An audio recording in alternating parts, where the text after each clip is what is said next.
I'll just speak a bit on kite flying. Kite flying कई category के लोग उसमें डिफ़ाइन होते हैं मेरे हिसाब से। पुराने टाइम में तो ये सर्दियों में ही शुरू हो जाते थे दिवाली के बाद, और आते आते आपके 14 January which is the peak and the Makar Sankranti day and Lohri also, उस पे आके वो ख़त्म होता है। नॉर्मली ये आपके नॉर्थ इंडिया में, जयपुर में, देन वेस्ट में आपके अहमदाबाद, पूरा गुजरात रादर, यूपी के अंदर बनारस एंड ऑल, सब जगह ये बड़े धूमधाम से मनाया जाता है। अब उसमें कई कैटेगरी के जो लोग हैं, उनमें से एक है जो कि इसमें पार्टिसिपेट नहीं करते हैं, या तो वो मैच देख रहे होते हैं, या वो नीचे अखबार पढ़ रहे होते हैं, या कोई कमेंट्री सुन रहे होते हैं, या अपने काम कर रहे होते हैं। दूसरे वो हैं जो इसमें पार्टिसिपेट करते हैं।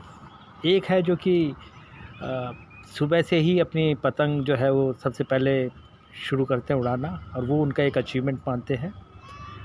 और सबसे बड़ी खासियत जो मुझे पतंग उड़ाने के अंदर लगी वो है कि स्काई इज़ द लिमिट, वो आपको पहला एहसास होता है।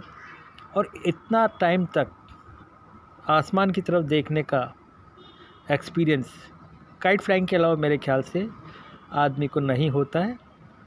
हाँ, कभी कोई आदमी ही fallen flat on the earth और चारों खाने चित हो गया तो आकाश की तरफ देख रहा है, तो वो भी कुछ सेकंड और मिनट के लिए है। अदरवाइज़ आकाश की तरफ इतनी देर तक देखने का एक्सपीरियंस काइट फ्लाइंग आपको देती है। कई तरह के लोग हैं उसमें, जो मैंने आपको बताया। कुछ हैं बच्चे जिनको पतंग उड़ानी आती है, जिनको नहीं आती है। जिनको नहीं आती उनको भी ये गलतफहमी रहती है कि हम उड़ा सकते हैं। वो जोश काबिल तारीफ़ है, और वही बाद में कटा के आपके बाद में काटना भी शुरू कर देते हैं। कुछ लोग हैं जो कि बड़े मैच्योर होते हैं, या पुराने दंगलबाज जिसे बोलते हैं वो होते हैं। वो छोटे बच्चों को पतंग उड़ाने देते हैं, और अगर अपनी पतंग उड़ाते तो बहुत लंबी उड़ा के रखते हैं, किसी से इंटरफेयर नहीं करते। लेकिन जैसे ही कोई उनके पास आता है वो उसको उड़ा देते हैं। उसके बाद वो वापस अपने आकाश में पतंग तान के रखते हैं। कुछ लोग ऐसे हैं जो इन लोगों से पंगा लेते रहते हैं। उनमें भी दो कैटेगरी, जिनको आता है, जिनको नहीं आता है। जिनको नहीं आता वो पतंगे कटाते जाते हैं, लेकिन जोश में और गुस्से में वो वापस उनसे लड़ाते रहते हैं। लेकिन इवेंचुअली कई बार वो किसी दिन जाके उनको काटना भी शुरू करते हैं। दूसरे हैं जिनको पतंग उड़ानी आती है, वो आते हैं। अब उसमें जिसका पेच अच्छा चल जाए वो जीत जाता है। कुछ लोग ऐसे हैं जो कि छत के ऊपर रहते हैं, पतंग नहीं उड़ाते, चरखी पकड़ते हैं, और जो उस दिन आपके पकौड़ी, चूरमा, दाल बाटी और ये सारी चीज़ें फ़ीनी वगैरह जो बनी होती है उसके मज़े ले रहे होते हैं। म्यूज़िक चल रहा होता है, और अड़ोस पड़ोस के अंदर लोगों से बात कर रहे होते हैं, लोगों से देख रहे होते हैं, रिलेशंस बना रहे हैं। और सबसे इम्पॉर्टेंट चीज़ ये है, स्पेशली आज के ज़माने में, जहाँ आज भी कुछ लोग फेसबुक ऑनलाइन प्लेटफॉर्म के ऊपर शायद पतंग उड़ा रहे हो, लेकिन रियल लाइफ में नहीं उड़ा रहे होंगे।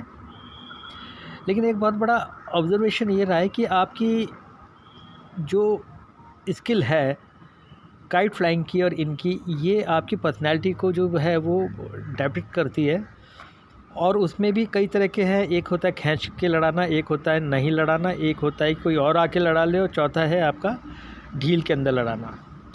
पतंग जो है वो कई बार आपकी डायरेक्शन के हिसाब से चलती है, कई बार आपके पास मंजा कम होता है, मंजा ज़्यादा होता है, या आप आगे लंबी पतंग उड़ाए हुए बैठे हैं, पीछे से किसी ने सादी डोर के अंदर आके। इन सब चीज़ों को अगर आप एनालाइज़ करें तो लाइफ का मैनेजमेंट, लाइफ की सक्सेस और इन सब के अंदर कई चीज़ें इंडिकेट होती हैं, विच विल डिस्कस।